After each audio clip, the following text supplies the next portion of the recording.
Hello, my name is Keziah Wade, and today I will be evaluating myself in the class Communications for the year 2010. First of all, we learned in the book Communicating with Credibility and Confidence the definition of communication.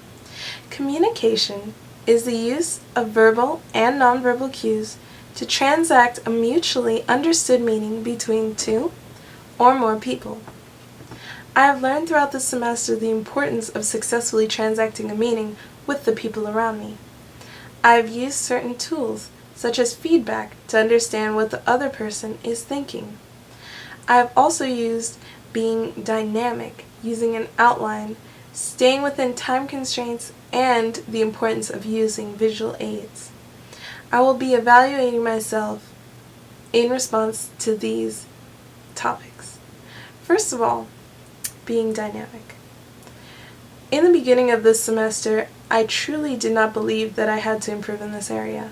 However, I learned that being dynamic is more than just what you say, but is also what your actions say, your nonverbal cues.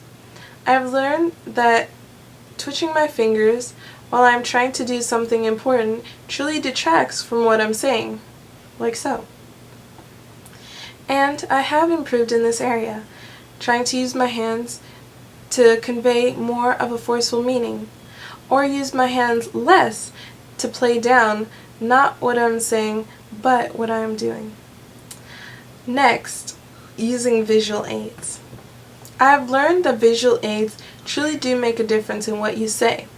It helps the audience fully understand one certain point and remember it to the end, such as when I used this book in the beginning.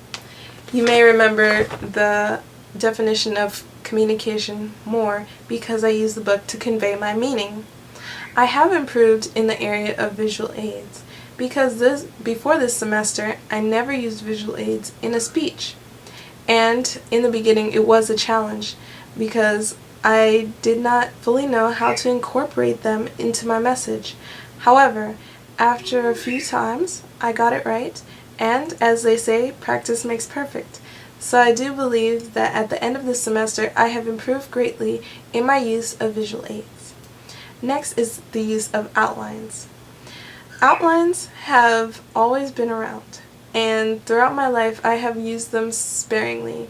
However, when I have used them, they have been a great tool in whatever I do, papers or speeches. Specifically in communications, we had to make outlines for our speeches and follow the outline. I truly recognize the importance of outlines in centering my thoughts and making my speech more available to the audience, available for them to understand it clearer and follow my train of thought. The importance of outlines has allowed me to see that in future speeches I will use outlines so that my audience can clearly understand what I'm trying to say. I specifically learned about the structure of outlines. First, you tell the audience where you're going to take them. Then in the body, you take them there. And in the conclusion, you tell them where they've gone. I thought this was a wonderful tool, and I had a lot of fun using it this semester. Next, staying within time constraints. I must say, this was the hardest thing to deal with throughout the semester. Time I never had to deal with before when I gave speeches. They always just told me, speak. And for the main part, I just went on and on. However, this semester, I learned the importance of using time constraints. And I have learned that I get nervous when I am timed. However, I have gotten more used to the idea of being timed, and it has benefited my speeches for the audience to get my point quicker and for it to be more clear and concise. So in conclusion, I have learned the importance of being dynamic and conveying my message not only with what I say, but with what I do.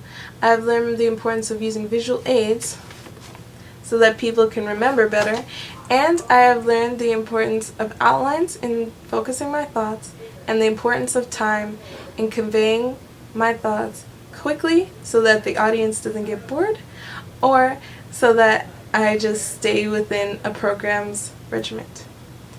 Thank you. This is how I have improved.